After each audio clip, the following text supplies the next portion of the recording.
Perkenalkan, saya Anissa Naful Karimah dengan NIM 202-307-10097.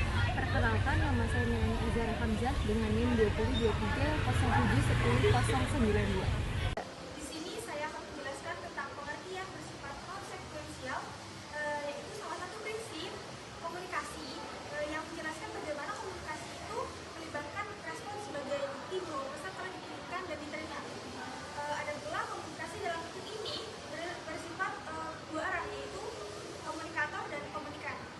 Proses komunikasi non sekuensial melibatkan respon dari penerima pesan, yang maksudnya adalah untuk menjawab pesan yang diberikan. Komunikasi bersifat non-sekuensial. Meski terdapat banyak model komunikasi linear atau satu arah, sebenarnya komunikasi manusia dalam bentuk dasarnya atau komunikasi tatap muka bersifat dua arah.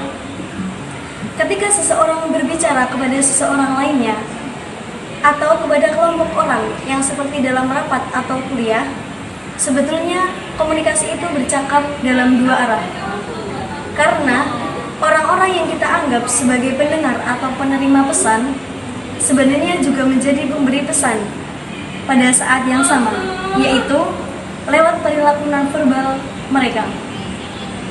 Ketika seseorang manajer berbicara kepada para pegawainya dalam suatu rapat, maka pada detik ketika manajer itu berbicara, sebenarnya para pegawai menyampaikan pesan.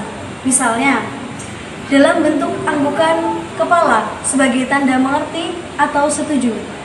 Ekspresi wajah yang serius sebagai tanda kesungguhan mendengarkan pembicara. Kening berkerut sebagai tanda ketidakmengertian. Tatapan mata atau senyuman kepada seorang wanita sebagai tanda ketertarikan atau menggoda. Menguap sebagai tanda bosan atau mengantuk. Dan yang terakhir yaitu menggigit jari sebagai tanda gelisah. Dalam komunikasi bersifat dua arah atau bersifat sirkuler ditandai dengan beberapa hal. Yang pertama, orang-orang yang berkomunikasi dianggap setara, yang mengirim dan menerima pesan pada waktu yang sama.